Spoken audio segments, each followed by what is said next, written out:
ब्रह्मांड नायक विश्वचालक जगाचा मायबाप जगाचा चालक परमात्मा निळोबारांच्या समोर येऊन उभा टाक. निळोबा महाराज म्हणतात आम्ही गुरुभक्त आहोत, आमची परीक्षा घेऊ नका.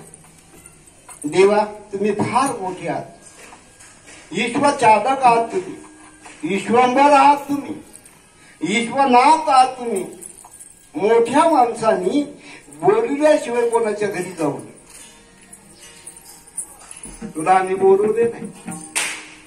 आमची जी निष्ठा आहे ते जगद्गुरु तुकाराम महाराजांच्या चरणाच्या ठिकाणी आहे. तुला आम्ही बोलवलो नाही. काय धाडस असं देवाला सुद्धा म्हणतात की तुला आम्ही बोलवलं नाही.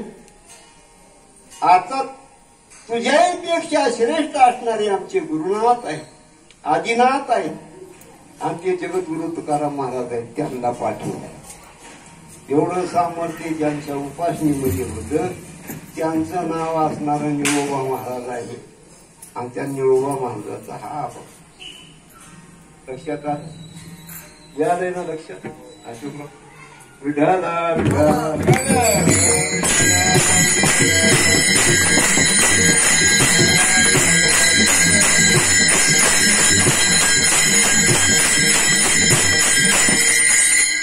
थोडक्यात अत्यंत महत्वाचा लागू पुरता उतारा देऊन पुढे जात. अत्यंत महत्वाचा 4 चरणाचा एका अर्ध्या क्षणामध्ये त्याचा भावार्थ सांगतो आणि नंतर मग अभंगाकडे बघू. पहिल्या चरणामध्ये निळोबा महाराज म्हणतात की हरिभक्त या जगती तलामध्ये या भूमंडळामध्ये थोर आहेत म्हणून पूजनीय. पहिल्या चरणामध्ये ते पूजनीय आहेत, एक वाक्य. दुसऱ्या चरणामध्ये ते एवढी असणारी पूजनीय आहेत हे संपूर्ण लोकाचे विश्वाचे ते वंदनीय आहे. पूजनीय आणि वंदनीय. आणि तिसऱ्या चरणामध्ये एवढाही यमराजा धर्मराजा असणारा त्यांनी सुद्धा यांच्या दर्शनाची वाट पाहतात. म्हणजे हे काय दर्शनीय पूजनीय असणारी वंदनीय असणारी आणि त्याही नंतर असणारे असे जे संत आहेत त्या संतांचं मोठेपणाचं वर्णन करत असताना रीती शिती हात जोडून तिष्ठत उभा टाकतात असे असणारे संत आहेत.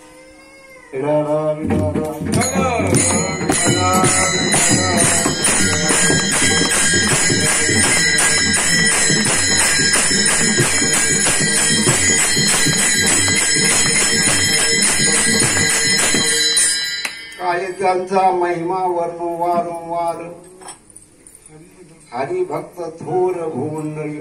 काय त्यांचा महिमा वर्णन करावं वारंवार. काही गोष्टी वारंवार केल्याच्या नंतर हलक्या होतात.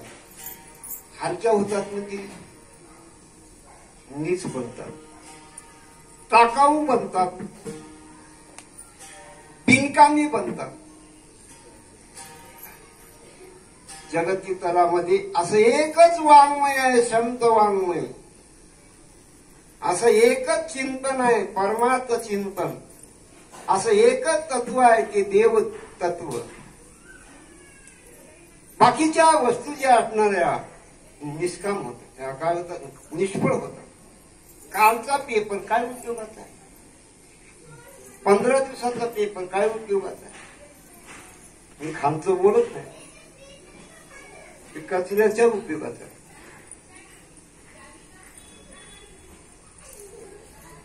पेपर कोणताही असू द्या, किती मोठा असू द्या, 4-5 नमुन्याचे जरी पेपर असले तर पेपर हे घेतलं त्याच्यापेक्षा दुसऱ्या दिवशी त्याला वाचू वाटत नाही, तिसऱ्या दिवशी नकोच वाटत.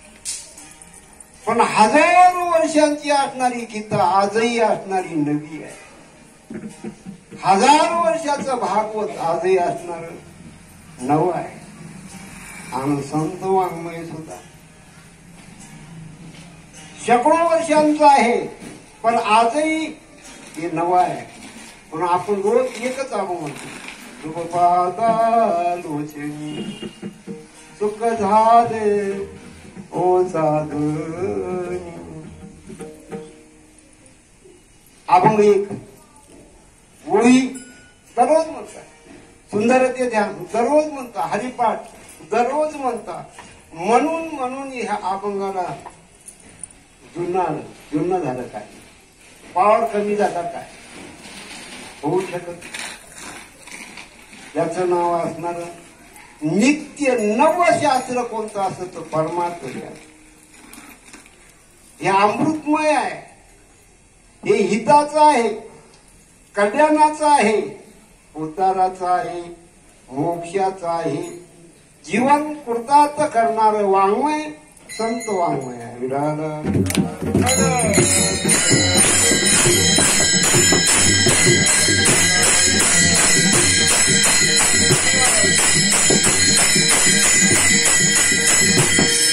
आता काही माणसं म्हणायला लागले की आमचं वर्णन करा ना तुम्ही.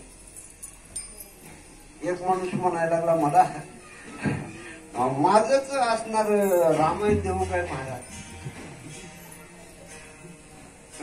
हरकत पैसे आहेत तुमच्याकडे करोडो रुपये, रामायण बी या बरोबर आहे, पण तुमची सीता कोणत्या रावणासोबत गेले त्याचा पत्ता काय नाही. दिव्य आहे तो, अजन्म तत्व आहे परमात्मा.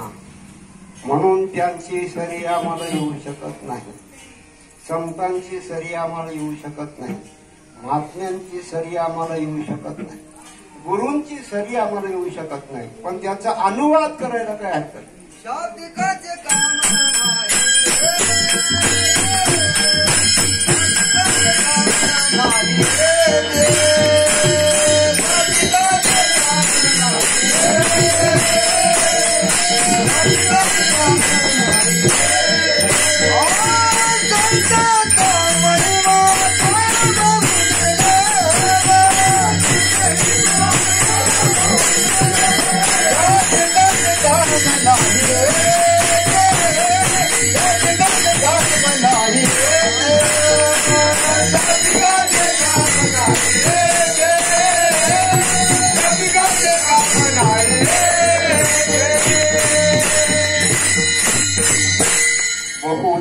घरी झाली मैस गाय, घरी होईल काय कामध्ये. संतांचा महिमा तो बहु दुर्गम. दुर्गम म्हणजे अत्यंत वाचेच्या पलीकडे आहे.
आता न पुरे ही वाणी मस्तक चरणी ठेवी तसे.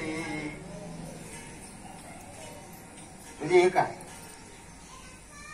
वर्णन केल्याच्या नंतर वर्णनाच्या पलीकडे आहे. वर्णन करावं वाटतं, महिमा गावं वाटतं. काही महिमेचे दोन प्रकार आहेत, सामान्य महिमा आणि एक विशेष महिमा.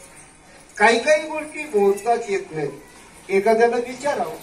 मी तुम्हाला विचारतो, आकाश केवढं सांगा ना दृष्टांत. मी दृष्टांत सांगतो, सांगा उपमा द्या. आकाश केवढा आहे एवढं सांगा. आकाशाला उपमा देण्याकरता दुसरं आकाश नाही. आकाश नावाचा मुलगा म्हणाल नाही. आकाश केवढा आहे म्हणण्याच्या नंतर त्याला दुसरं आकाश जर असलं तर एवढं आकाश आहे म्हणून सांगता येते. आकाशाला उपमा नाही. सागर केवढा त्याला उपमा म्हणून त्याचं वर्णन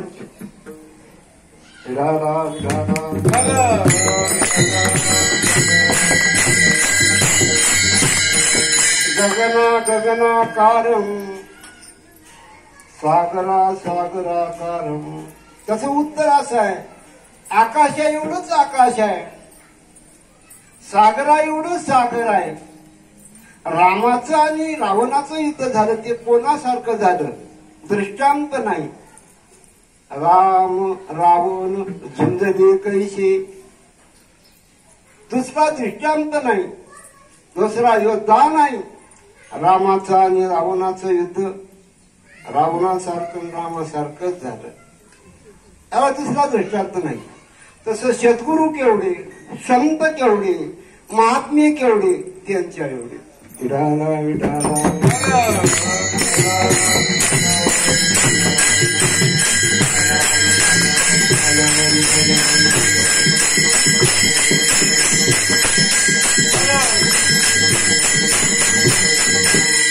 किती थोर आहेत, कुठपर्यंत थोर आहेत त्याचं वर्णन करत असताना महाराज हरिभक्त थोर भूमंडळ, हरिभक्त थोर भूमंडळ, हरिभक्त थोर भूमंडळ.